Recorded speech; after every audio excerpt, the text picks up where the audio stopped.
My name is Amir, and today I am joined by my good friend John Wood Jr., and we are going to be talking metaphysics in 21st century America and 21st century American politics in particular.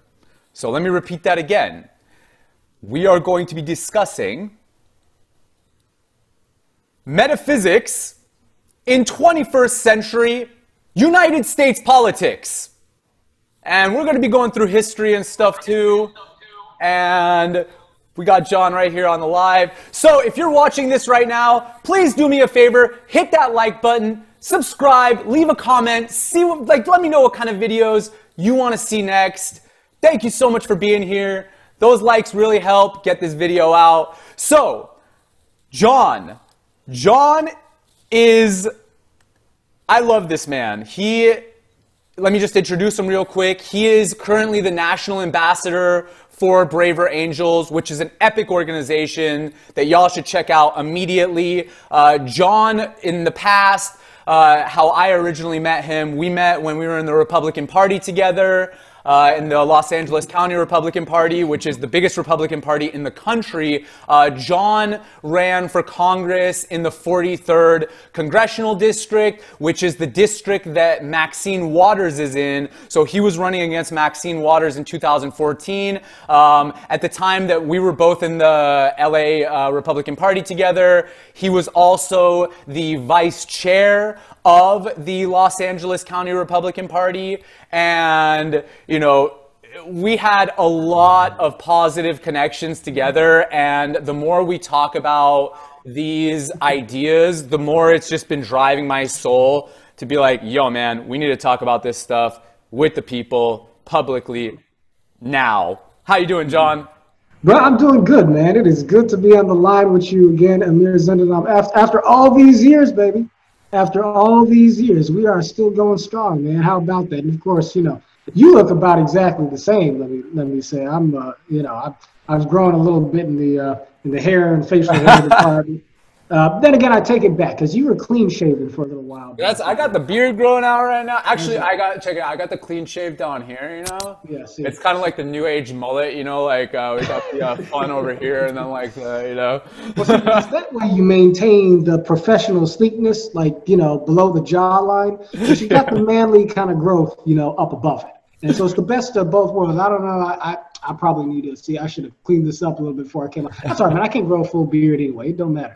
You are doing you, and you look good doing it, as you always have, brother. It's good to be with you. Thank you, bro. Thank you. Yeah. So, I mean, we've been talking about this a little, and I am trying to talk about metaphysics more, and then me and you are talking about these concepts, and then boom, next thing you know, we've integrated them into United States politics. And the awesome thing that I've learned over my studies of metaphysics is that these concepts are extremely American. They're rooted in the philosophies that founded this country. And, now taking it into the 21st century, dudes like me and you get to build on what I view as American culture. Mm-hmm. Yeah, 100%. Well, hey, look. So the subject of metaphysics is this is a crazy one because most people don't even know how to enter into this conversation, right? The thing is so look, I expect to learn a lot from you in this dialogue, honestly. So I have, if you go back in time, before I really got into politics, in the way that I would in the years that we first knew each other when I was running for office. Before that, I was really deep into philosophy, metaphysical philosophy in particular, going back, starting with the ancient Greeks, with Socrates and Plato and Aristotle and the pre-Socratics, even Zeno, Anaximander, and these folks. And I just went, just on a tear through the whole history, particularly Western philosophy. Not only that, but taking it all the way from there to Plotinus, eventually getting to Hume, Kant, Descartes, and all the folks in between. But that is also in my life been wedded with just a range of spiritual experiences. My mother is someone who you might refer to as a bit of a mystic, right? In her kind of spiritual orientation. You know, she sort of raised me a little bit in a spiritual kind of language that fell outside of a traditional religious context, but, you know, dreams and signs and, you know, sorts of coincidental kinds of experiences that were hard to explain were kind of a regular part of my childhood sort of background. And then moving up, growing up beyond that, and after studying metaphysical philosophy, and also being raised in music, because my father is a jazz pianist, my mother's a singer, my family is a family of musicians.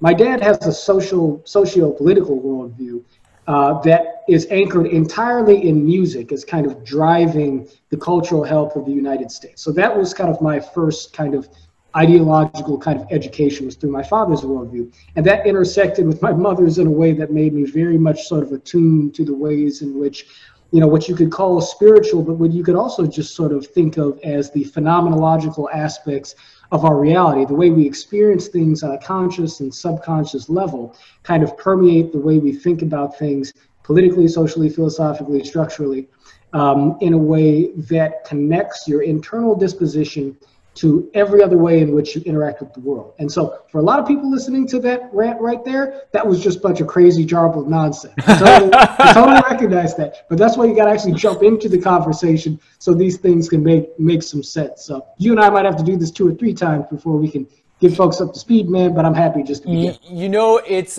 awesome that you're bringing up all of these ancient philosophers too. One of the things that I have done recently is take it deeper and then find out, well, where did Plato and Aristotle originally get these ideas from? Where did Descartes get these ideas from originally, like before that, you know? And it's and you know, first, actually, for everybody watching this right now, like, what is metaphysics? It's essentially just an abstract theory with no basis in reality.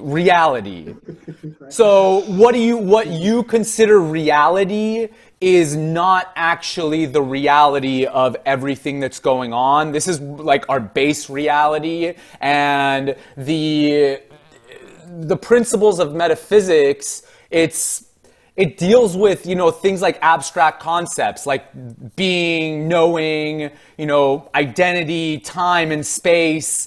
So it's, you know, for very logical guys like me and John, it's been, you know, and I don't want to speak for you on this, but for myself, I have been so into, well, if you can't prove this to me using the scientific method or blah, blah, then you gotta figure out a better way to explain this. And then I just decided, okay, well, why don't we break down those concepts? Because from just my studies of meditation and my own self-experiences and self-realizations, figuring out that, you know, perhaps there's a lot that, and then, you know, we were talking about this, like the discussion of religion, for example, like perhaps there's a lot that the scientific method just can't explain because it doesn't fit into the scientific method standard of this current reality.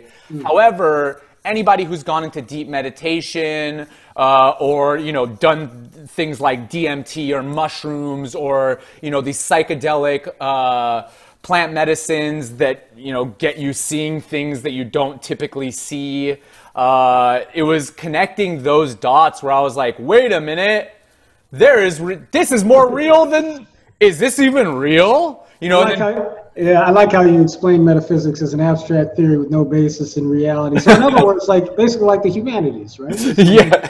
It was a joke. It was a joke. Don't anybody get offended by that. There's a lot of valuable stuff in the humanities. But like, you know, your point is taken, because here's the thing. So to just add a little bit of my own framing to this. First of all, you use the term metaphysics. Obviously, we're talking about sort of a big umbrella kind of term, really. Because I think that we're going to have a conversation, and we'll have conversations on the subject that throws a whole lot of stuff into it, you know, between Plato and DMT, right? So like the universe there of things to talk about is so, it's so big that I don't even think you want to take the term metaphysics too seriously.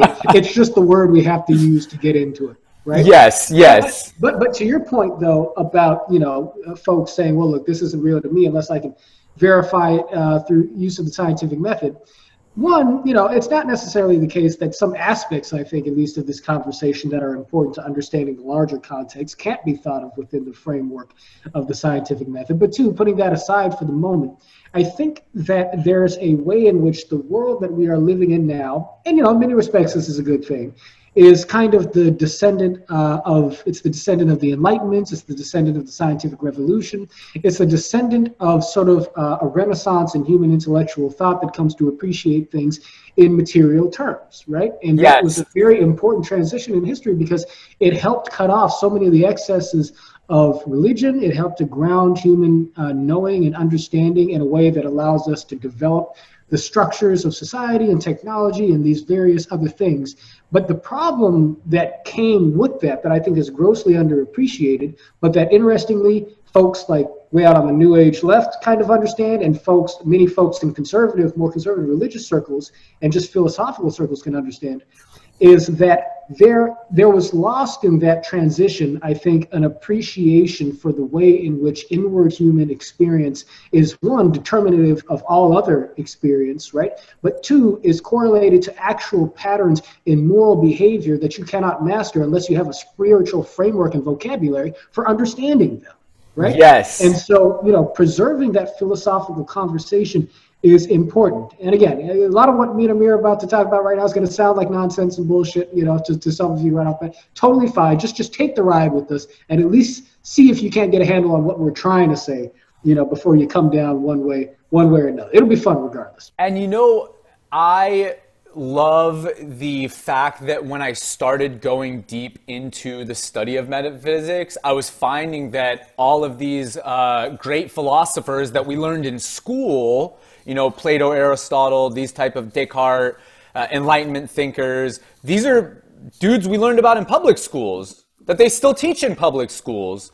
So it's not hidden knowledge or anything. They're teaching us this stuff, but the language that's used is just so off that we don't think, when I was learning about Plato in middle school, I wasn't thinking metaphysics. I was like, oh, he's like some political philosopher guy, and then, which he was, exactly. But and then when you see the root, exactly, like where did the politics come from? Right.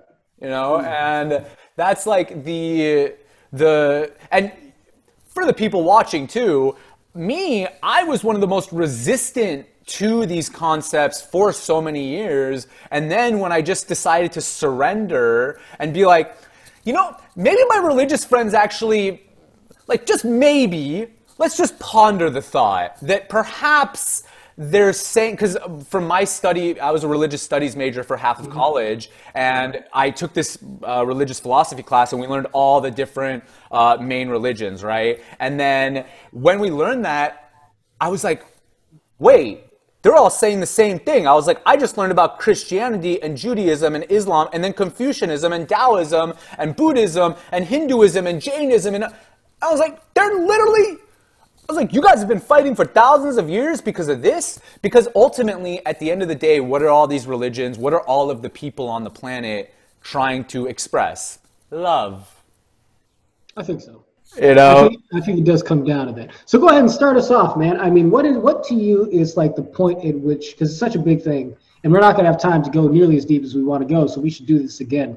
But what to you, in terms of opening the door, is kind of the concept or the question that begins this conversation of metaphysics, first of all, and then it's in what it is, how it's relevant in 2020.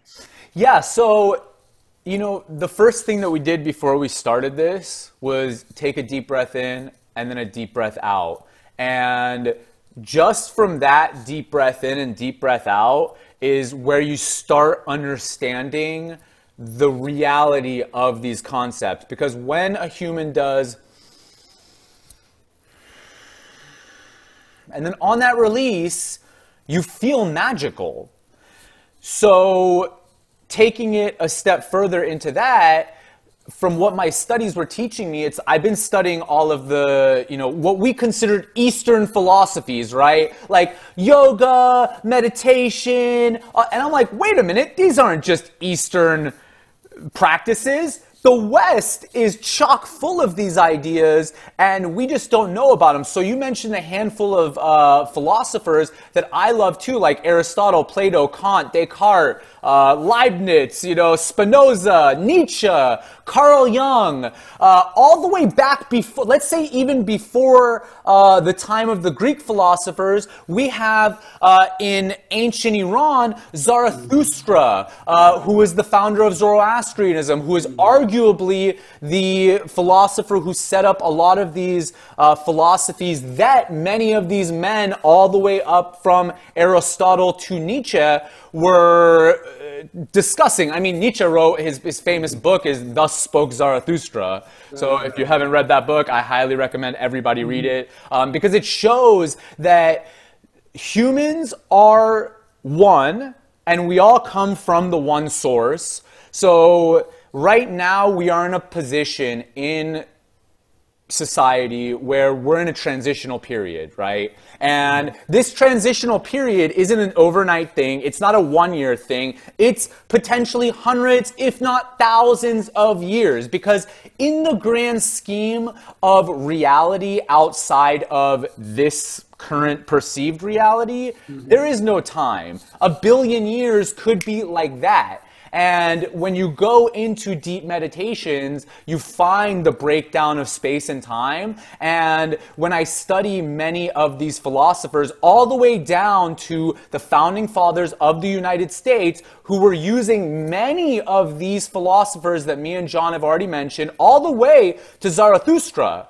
So that's the crazy thing for me, having, that Iranian background, and then America and Iran are just like fighting all the time. And I'm sitting there going like, you guys are literally, your cultures are based off of extremely similar principles. There's a common spiritual and historical ancestor there, is what you're saying. Exactly. Can I make a comment about your observation about time? Because you just said that, and I think you just said that, there's, in a way, there's no difference between, between a year and 1,000 years and a million years and whatnot, as you sort of reach into this point of spiritual awareness. And so that language can start to sound to certain people as a bit murky or a bit hazy or a bit poetic and metaphorical. But here's the interesting thing about that. But it's in physics too. We can prove this in science now. So I mean, we do know that time is relative to begin with, right? I don't want to present myself as a physicist, because I'm not. But that is if we believe Einstein, of course, and that is something that we've operated on the assumption of for decades and decades now. But the thing that I want to put on the table is, what are the implications for the idea of time as a relative phenomenon in the context of how we actually interact with the world, right? You started off by pulling us into a place of kind of serenity, right? Put your hands together like this, you take this deep breath, and you said the feeling is magical. And I understand exactly what you mean, and other people will too, because you take that breath, you breathe in, you take in the world, but you release and you sit in silence. And there becomes this way in which, if you just rest in this feeling, everything is, if not neutral, everything seems to sort of exist within a certain equilibrium. Because for the space of that moment, at least, and you can extend this through meditation, suddenly everything exists in balance, because you're not applying judgment to one thing or another, right? You are simply existing in harmony with all things. Now, the thing about looking at time in a sort of, nonlinear fashion, in a sort of all things happening in the same time sort of fashion, versus a linear one, is that if you look at time as being something that you spend and that you never get back, there is a way in which you are always losing, even as you're gaining. It sort of corresponds to sort of a consumer kind of approach to life, ultimately. The past is always getting away from us. Our memories are always getting away from us. Our joyous moments are always getting away from us. And hopefully they're coming in the future again, but even if they come again, they're slipping away once more. And so just as we act when we try and arrive at a place of equilibrium and satisfaction through sheer material consumption, sheer sensuality, and so forth, there's always this replenishing that never allows you to be truly satisfied, never allows you to be truly full.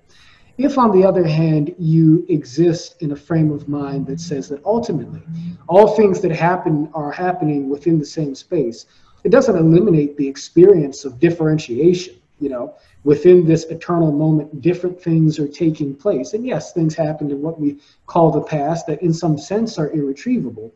On the other hand, everything that is happening at all times is conspiring to allow the universe to exist as it does in this particular moment. And in some sense, therefore, even if you're in a certain version of the moment, the echoes of everything else are traveling across our reality at all time. Now, I can't pin it down any more than that in terms of articulating the kind of a schematic of the reality. But what that yields in the internal experience of the individual is a sense that ultimately there is no particular rational justification beyond a certain point for anxiety, for hatred, for prejudice, for lack of faith, right?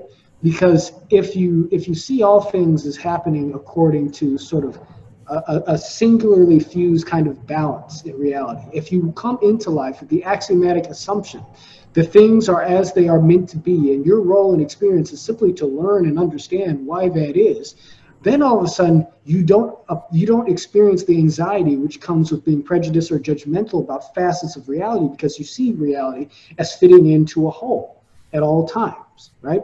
And even the experiences of our ancestors in the past were in some way things that happened in a way that is meant to echo down to us in the present, in this current moment. I can think about the experiences of these philosophers, of our ancestors, of the founding fathers, of Christ, of Buddha, whatever the case may be, in a way that allows me to say, in some way, I am existing in the present moment with them. I am experiencing their impact across these vibrations that come to us through time, but they are not lost in the rearview mirror of time. The connection is there and established. And it generates a sort of peace that you feel when you take that breath, when you go within. And it demonstrates a little bit in terms of why it is that kind of relationship to time has been necessary for the springing up of so much of spiritual tradition over the course of time. Because it harmonizes much more with the way of being in the world that is at ease with all things, whereas the more limiting connotations of viewing time in a linear fashion does not. And it just so happens that, it does seem to correspond to what Einstein, articulated when he said that, I'm going to botch the quote a little bit, but he said something along the lines of I can tell you about time that there is no such thing, there is no thing as such, right? But rather the present happens at the same time as the past. We can actually live life from that kind of first person point of view, even if it's obviously something that we're limited in our ability to articulate. But what matters is that experiential disposition, right? And so that becomes a foundation for understanding so much of spiritual and religious evolution that is stacked on top of that through history, I think. Yes. Just a little download. Yes. That's, it's you're giving such a good overview of why these concepts are extremely accessible to all of us. Going back to it, I'm just like, I never thought I would be going so deep into these topics, but then when you surrender to it, you're just like, yeah, this is correct. So, one of the thing I wanted to talk about was I was talking about Zoroastrian philosophy and that kind of taking it into Plato, and I have something here that I just want to read. It's about the founding fathers, and there's something called the Cyropedia, and that was essentially the biography of Cyrus the Great, who was the king of Persia, who wrote what they call the first charter of human rights. And so the Cyropedia is regarded as the magnus opus of Xenophon, a classmate of Plato. Both were students of Socrates. The Cyropedia describes Cyrus's traits of character that made him into the ideal ruler. It is an exposition of timeless qualities of leadership. Leaders at any age stand to benefit from those before them, and from inspiration which plants its seeds for later manifestations and realizations. The Cyropedia has served as the world's manual for leadership. From Alexander, Scipio, Cicero, Caesar, Machiavelli, who read and drew inspiration from it, to the U.S. founding fathers, and onto our own times. And it shows you, going into that concept of time, that the past is the present and the future. And if you can accept that oneness, I feel like a lot of my resistance to that oneness in religious philosophy was, I was like, well, you know, they're talking about God, and that doesn't really make sense to me in the way that they're explaining it. And then, you know, if that's a representation of one, then from there we could just deduce, it's like, these are all connected philosophies. There doesn't need to be any fighting going on right now. And like, that's the new era. That is the point of our chat right now, to show people that none of us have differences. We're all leading from the same premise. It's we want love. And then all of these philosophies across all these different times and different places across the earth, we're pretty much saying the same thing, all the way down to the beauty of the United States right now and from the beginning was the fact, and is the fact, that these ideas are super popular in America. In the inception of this country and to this day, and even before the United States was even a government, we can look back at the native populations and be like, wait, those fools were saying the same things too. Yeah. There's a way in which I think that the further you go to the root of these different spiritual traditions, the more you find yourself coming to the same place. Now, it is true that things are said in different ways. I also think that there's a way in which different traditions emphasize different aspects or different elements of a larger truth. But even then, what you see, I think, is the tendency of those to complete each other, ultimately, as they progress towards a more kind of unified understanding of what the core truth is underneath that. So, you know, just a quick sort of schematic of that. So the idea of Christ is that, so Jesus comes in the Bible as the redemption, the salvation of humanity. And people have a very kind of mechanical or sort of technical understanding of how... Logical. It's like super logical. You're like, okay, like prove that to me in logic. And you're like, that's not how that time of the world works. Well, even for people, right. And so even for people who profess a belief in Christ, there's a lot of times a tendency to sort of express that belief in a way that is more in line with the kind of materialistic way of super literal, yeah. Even if they're rejecting materialism as such, right? Because materialism has a relationship to atheism, and yet so much of religious kind of, you know, I don't want to be unfair because there are different ways of understanding fundamentalism, but a lot of what we think of as fundamentalism is sort of a technical appreciation of religious faith as being what the Bible is talking about. So in other words, oh, I believe in Jesus, therefore I go to heaven. Really, you're saying, oh, it's my opinion that Jesus was real, therefore I go to heaven. And not, oh, I have internalized who Jesus was, how Jesus lived, what the spiritual truth of his being was, and therefore heaven is already within me. Yes, exactly. Yes, yes. You need to look at it from an, like, more than what this present reality is. And a lot of people aren't trained in that ability yet. You have to feel it from the inside out, ultimately. It's not the same thing as, like, you know, what do you believe about, you know, taxes or market economics or whatnot, you know? And so, but the reason I mentioned that is because Jesus, one thing I don't think people tend to see is that Christ sort of appears in the scripture. Well, here's the thing. Jesus arises in my reading, and keep in mind, you know, I'm somebody who's sort of read from the Old Testament to the New Testament, but also I mentioned to you my study of Greek philosophy and so forth. Jesus, to my mind, sort of arises as the culmination of two traditions in that way, sort of a Jewish tradition and a Greek tradition. Now, Jesus was not himself Greek, obviously, but he arose underneath the Roman Empire, right? In that period of Israel's history.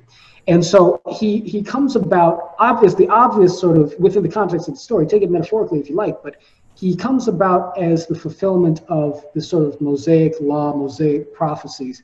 And the idea is that when Jesus says that I come not to, well, when Jesus makes statements or commentaries in the gospel along the lines of saying, you have heard it, you've heard it said that you will do no work on the Sabbath, but which of you, upon seeing an ox fall in a pit, will not stop to pull it out? He's trying to provide a spiritual interpretation of the strict technical sort of religious code that was handed down, by Moses and by his ancestors. And so when Paul comes along, he explains the fact that salvation is not of the law. We have this religious law, right? But it's there only to show you where you're transgressing the Spirit. It's only there to show you when you're in error. But as Paul writes in Romans, he says something to the effect of, all those who do not have the law, but do the things of the law, who show the work of the law to be written on their hearts, those people do the law. Whereas all those who are given the law but do not do the things that are of the law are not of the law, right? Basically meaning this, that the religious law is set in place to show you an avenue towards being one with God, an avenue towards being a good person. But it's not the determinant of that. You can do things that are not according to the letter of the law, but the letter of the law is meant to preserve the spirit of the law, right? And so, yes, the idea is you want to rest on the Sabbath and so forth and be one with God. But if you take that too far, you're not going to fix your neighbor's broken arm if they hurt themselves, and that's not one with God, right? That's being legalistic, right? You've got to see the purpose of the law, but then know where the law itself isn't sufficient to communicate what the Spirit is trying to communicate. And so Jesus came and lived life in a way that wasn't bound to the letter of the law, but expressed the spirit of the law. Now, on the other hand, in the Greek tradition, what the Greek tradition, morally and metaphysically, was about had to do with the understanding of virtue. So in other words, Aristotle and Plato talked about virtue as well. Aristotle talks about virtue as sort of the mean between extremes.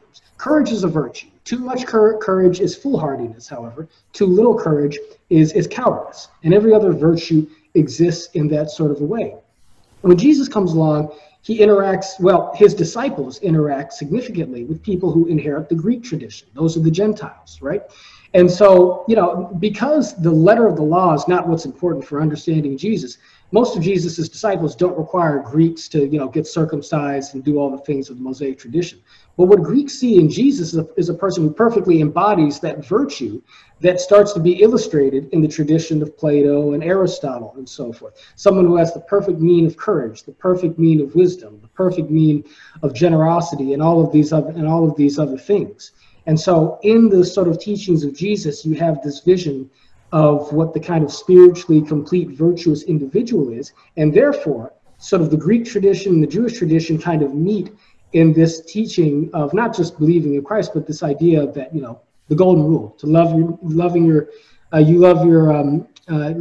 unto your neighbor as you would have them do unto you. Do unto others as you would have them to do unto you. Love your neighbor as you would love yourself. It winds up being the same answer to two different equations that are drawn out across hundreds and thousands of years that lead them to the same point in the teachings of the same person, and that's how you get Christianity, ultimately. And so that process is basically what Hegel sort of spelled out. It's the Hegelian process by which Hegel sort of looked at all history as having moved. In Hegel's view of reality, you have two different ways of looking at the world, which challenge each other, contend with each other, complete each other until they finally meet and become a thing that it sort of unites them and becomes greater than the sum of its parts. And then that process starts over again, because you have this two streams join into a river over here, two streams join into a river over here, and now these two rivers meet further down the line of history. And so it's funny, because to bring it down to the United States in 2020, we are at a point in a place where this idea of loving your neighbor as you love yourself has sort of, you can see that root expressing itself in the idea that all men are created with certain inalienable rights. All men are created equal with certain inalienable rights, and among these the right to life, liberty, and the pursuit of happiness. The classical liberal idea of the autonomy and the value of the individual inherently. It's funny because it's something that comes to us kind of by way of the Enlightenment and humanistic tradition, and yet its roots go back to those religious origins, because even though that intellectual shift was happening at the time it was happening, you still had enough of that virtue philosophical, that metaphysical moral kind of language that has a relationship to Greek history and Christianity and so forth there to be able to produce that kind of a political document. But the thing is now fast forward a couple hundred more years, later, and the only folks who are talking about this kind of stuff still is like me and Amir and a few other people. I'm exaggerating a little bit. But but that especially in the political world, especially in the political world, and yet it's what we need today, because in the absence of that, you have cancel culture. In the absence of that, you have political ideology that displaces the idea of objective, of the idea of virtue and your inner being as being the thing that demonstrates, your moral foundation. And instead, we are judging each other on the basis of our opinions. Right? Is what you're saying like in line with conservatism 100%? If not, then you're a sellout to the left. Is what you're saying, politically correct? Is it respecting certain groups of people's sensitivity 100%? If not, then you're basically a tool of white supremacy. And the reason we default to those ways of being, no, but the reason we default to those ways of being is because we don't have any deeper sense of what a spiritual and moral kind of enlightenment looks like. The last person to crystallize that for America was Martin Luther King Jr., because that's what the philosophy of nonviolence was about. King took that Greek tradition, he took that Christian tradition, and he took the American tradition, and he wove it together into, and the Gandhian tradition, which obviously has its roots in Hinduism. King took all of those traditions, Eastern, American, Greek, Abrahamic, and he we wrapped them up into the philosophy of nonviolence, which said that love is the thing that consolidates all of our virtues, and it can be applied as a social force to transform the hearts of other people while allowing for the transformation of the individual to exceed and surpass hatred, right? And it actually changed American politics for the better forever, right? But once he was gone, nobody else took up that mantle in any sort of big way, right? And so, we need to sort of recapture that spiritual moral language, and that's why metaphysical conversation is important. And sorry, bro, that was a bit of a tangent. No, I'm so glad you brought all that up, because I agree with you. With MLK, we've been very starved for other, that just the legendary mindset of the transitional human that has that power. I feel like that's one of the reasons I was so drawn to Ron Paul throughout these many years, is because I felt that he was one of those people that was putting love, and even if you look at the logo, it's the revolution with the love backwards, and I was so attracted to that because that's what I was realizing, where you brought it up, life, liberty, and the pursuit of happiness. And the pursuit of happiness. So in a political doctrine, they're setting up happiness as a main part of what you should be doing to live your life properly and freely. So it's in my mind, the cool thing about the Enlightenment period is that, what you were saying, say 500 years before that, a lot of these people were getting just executed for even bringing up these concepts, right? So in this cyclical manner of history, what we find is that right now, in 2020, we are in that cycle of the up and up. And it's our goal now, or it's my goal right now, to keep this up and up, and then dig out a standard at this top so that it doesn't allow us to go too deep back into the darkness. And then through there, we raise the collective consciousness of humanity. Because, for example, if people in United States politics, look at our time in the Republican Party. I remember one time, John, I said, I believe in peace, love, and happiness. And oh my God, this guy's face was just like, he's like, what? Like, what do you, he's like, this is politics. We don't believe in that shit here. And I was like, but yes, we do. No hippies allowed in here. So that was the thing. Like, I was that hippie kind of guy because I was like, maybe we should be happy and we should love each other. And this is the interesting thing about spirituality. Was pretty intense about insisting upon that too. I was pretty intense. I remember when I would go to these like old dudes and be like, hey, come and get, like old boomer dudes. Hey, give me a hug, bro. And they'd be like, Yeah, I think you want some folks. So they got I to want like some the folks. Yeah, yeah. I had a great affection. time at the Republican Party, you know, in The funny retrospect. thing was me and Amir were both controversial. Amir was controversial because he was perceived as a radical who was using sort of the ethos of liberty to achieve this crazy overthrow of the Republican Party. And I was Yeah. controversial because I would hang out with Amir. So Yeah. that's kind of that's kind Straight of the way that up.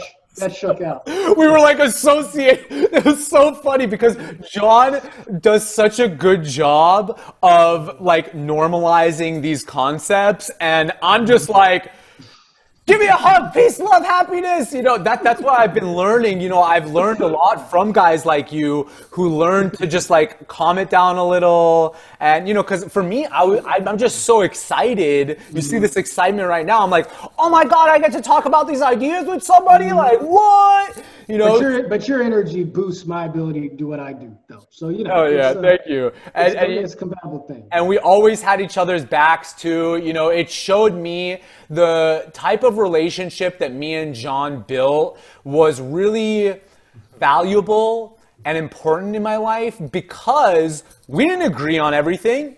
We had plenty of disagreements and differences. But as far as I remember, John, maybe 1 or 2% of the time we focused on those disagreements. And anytime we did, it was just so we can better understand each other's, you know, premise and why we think these things. For example, you know, a lot of the, now that I study, for example, like metaphysical Christianity, like that, you know, sect in Christianity that's very beat down today, I'm finding a lot of these concepts where I'm like, wow, I used to talk to like, because I used to look at you and I'd be like, oh, that's like one of my more religious homies, you know? And now I'm like, no, you're one of my like spiritual woke homies. And then when your mind and language can't grasp those realities yet, then it's very hard to be like, huh, what does he mean by spiritual? Like, what do you mean by spirituality? What is that? You know? And that's the resistance I see with many people as these ideas get more popularized. So but I think that there is a bright new awakening that's happening right now where humans like me and you are becoming the future leaders of this whatever status quo is to come, and that status quo that is to come is one that we are setting up based off of the premise of love. And if you set up the premise as start with love and then forget about everything else until just do love, like this much love, and then like get past this layer before you have to focus on any of the bullshit, you know? And like back to what I was saying with us, our love was so great that we're just like digging through it, and we're just like, well, I don't really need to focus on any of the bullshit. You know, and that was such one of the reasons I was so radical in politics was because I was going to like super old people who just aren't down with these concepts and then trying to impart them on those people when in reality, the way I look at it now, I'm like, this is why coalitions are important, because when you're getting any kind of concept out, well, you know, Amir might have an easy time with that demographic, but John might have an easier time with that demographic. However, we're both saying the same things. It's just our current experiences lent us the value of learning how to convey these messages in certain ways. And I mean, it's our goal to eventually learn all ways, but, you know, we do the best we can. So yeah, I mean, well, here's the thing too. The joy in bringing people together across the apparent differences in their perspectives is that because the moral truth is ultimately unified, if you can just roll with people long enough to understand where they're really coming from, especially if you can tell that, I mean, as far out as wrong as maybe a lot of somebody's politics are, if you can see the part of them that is clearly a good person and clearly striving for something true that they're trying to articulate, trying to express, if you can get to the point to where you can get to a mutual sort of articulation of that with that person, you find the point at which what that person believes in links up with what you believe too. Because like you said, Amir, ultimately it does come down to the fact that, and this is what I believe, but it's also what the classical Greeks tended to believe and what Christ certainly believed, that true flourishing, true eudaimonia, is something that comes as a consequence of true and holistic virtue, what I interpret as being love, right? Love in the agape sense, in the Christ sense, in the Dr. King sense, right? And so we sift through all the differences in our articulations to get there. And here's the interesting thing about that too. It is counterintuitive in my mind how this works. And this is why I think of myself as, well, this is part of my relationship to conservatism, even as I think of myself as being a militant in terms of my commitment to nonviolence. If you look at the Psalm, the first Psalm, it says something along the lines of that the godly man is somebody whose, quote, roots are planted like a tree by the river of water. Everything he does bears fruit, and its leaf never withers, right? The ungodly are not so, but are like chaff which the wind drives away. Therefore the ungodly will not stand in the judgment.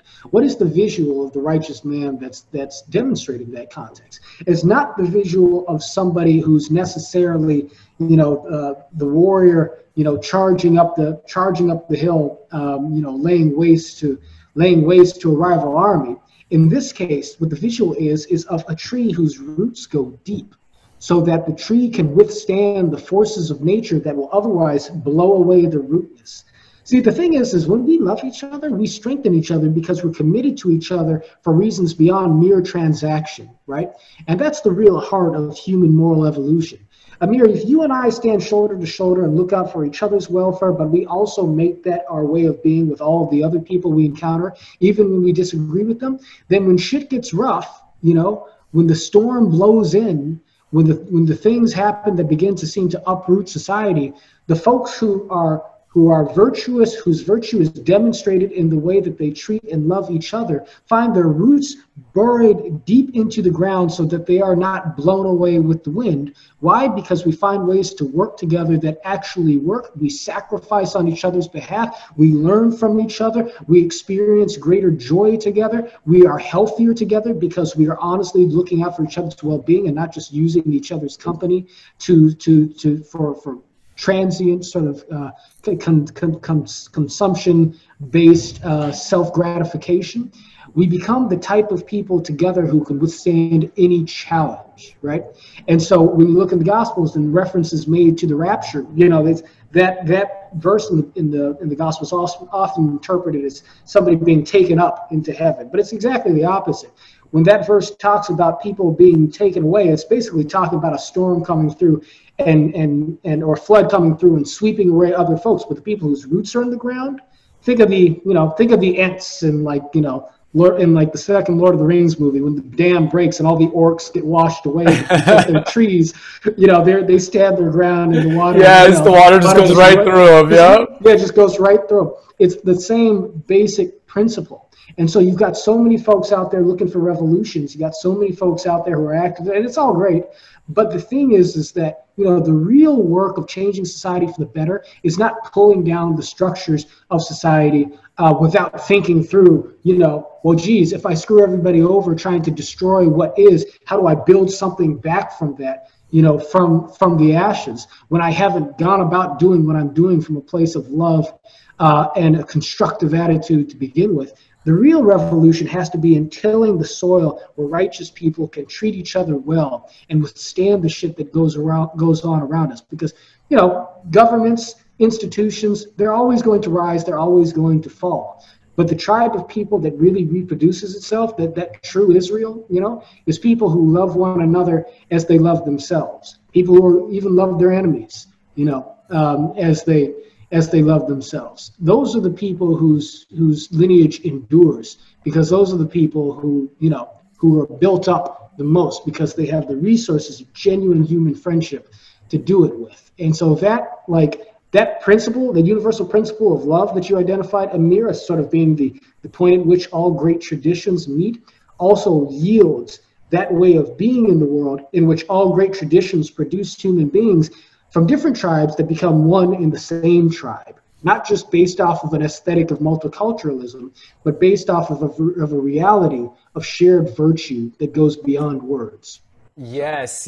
You brought up a really interesting point about revolution, and that is the best example of why most revolutions don't work out and then result in something worse than the system you were fighting. Exactly. Because you didn't do it with that premise. You didn't build the virtues that you needed to build. And, arguably, while the Americans... Brother Amir, can we, I feel so bad, man. Can we pick this up next week, man? Because I am out of time, but I feel like we've just started the first of what can be a beautiful series of that's a conversation perfect, we need to bring some other folks into. Yes, that's a perfect place to end it. We've been here for as long as we said, which is about like 50 minutes now. So yes, we are definitely going to continue on this. This is a topic that so many people need to know more about. John Wood Jr., thank you so much for being here. I appreciate you. I love you so much. If you haven't done so yet, press that like button over there. Help us get some reach on these videos. Hit that subscribe button. Leave a comment. Let us know what you think. John, I love you with all my heart. I am so glad that we can show the world through our examples what the future should look like, a future that many, many humans for thousands and thousands of years and generations have been striving for. And now I finally believe that we are going to reach that tipping point on that cycle. It's the beloved community, man. It's the promised land, and it lives within us. When you realize that, you realize you're already there. So let's make it happen. Beautiful. Peace and love, brother. I love you with all my heart, and I will chat with you soon. Later.